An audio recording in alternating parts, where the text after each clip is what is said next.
What is going on, guys? Thank you so much for joining me here today on this Tuesday, November the 15th, for another metallic episode of Music of Destruction, coming to you from the brand new MOD Crypt. I hope you all like the new set, the foreground.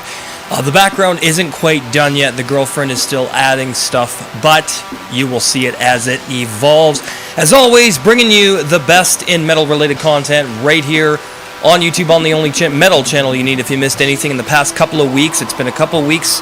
Click that eye, bring down the menu, everything you need to get caught up is there. Remember to hit that subscribe button down below, turn on that bell for all notifications. You're looking at one of the most honest, upfront, opinionated, and critical metal channels on the platform, as well as one of the most hardworking. If you don't like brutal honesty, well, then go watch somebody else. I want to welcome you guys once again to Album Review Tuesdays here on the channel. Tonight we're doing another member request. This is one of the perks you get for supporting the channel. This one comes from my girlfriend Janelle. She has asked for a review of Zepar-Sepulchral Voice of Darkness. Now, this was released in 2022 on Victims of Fate Records. Zepar does hail from Helsinki, Finland, and as far as I know has only put out one album with Sepulchral Voice of Darkness, September 23rd of this year.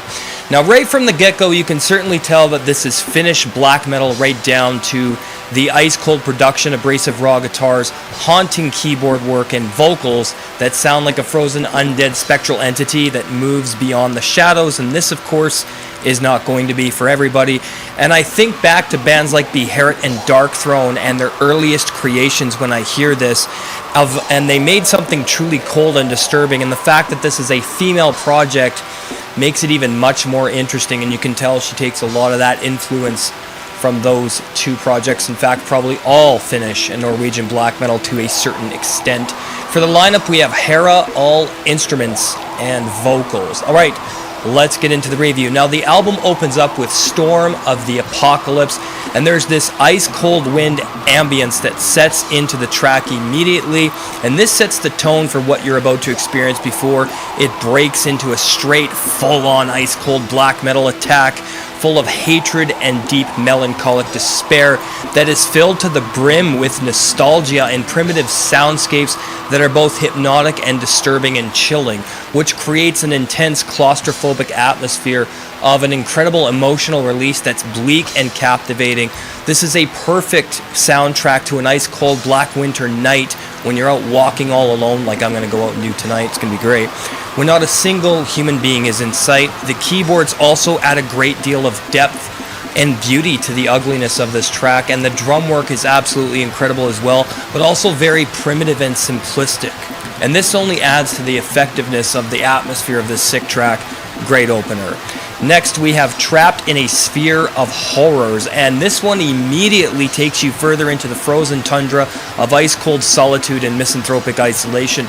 The guitars collide against deep hypnotic drums and dirges of some truly haunting dark keyboards that drive the track's momentum and overall atmosphere. And what's really fascinating about black metal, it doesn't need to be technical or overly complex. The simplest riffs and compositions can make some of the most effective and profoundly powerful metal, at least in my eyes. The horror that emits from this track will make you think of entities from beyond the void that are crying to be released from their mental pain and torment. And Herna definitely sounds like she's channeling these beings through her vocals, and perhaps that's exactly what's taking place here. The feeling and emotional output is too great not to consider these possibilities, and this is another amazing, haunting, depressive black metal track. So guys, let's check out some Zepar here on Music of Destruction. Enjoy.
And we are back, guys, and yeah, so far this album is truly astounding and right up my alley.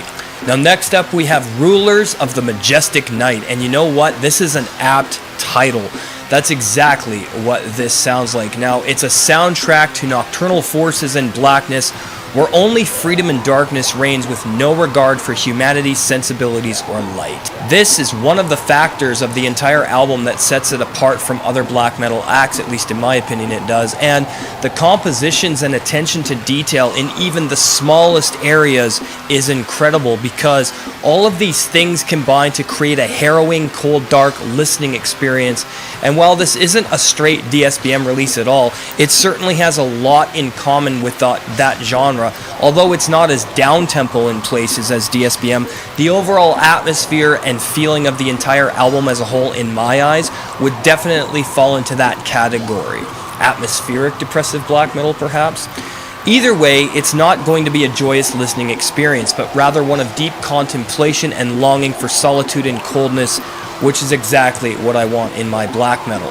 Now, closing out this album, we have Sepulchral Voice of Darkness, which is the title track, and this has an incredible somber guitar melody that's played in repetition that really brings a lot of serenity and beauty to the atmosphere, but also a deep sense of sadness and forlorn, and then it breaks into the mid-tempo black metal distortion whilst keeping the original riffing in place, and it's a very bleak piece of black metal that is easily one of my favorites on the entire album.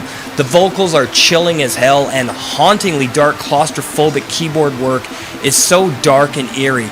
This also helps to highlight the standouts of the album in such an illustrious way.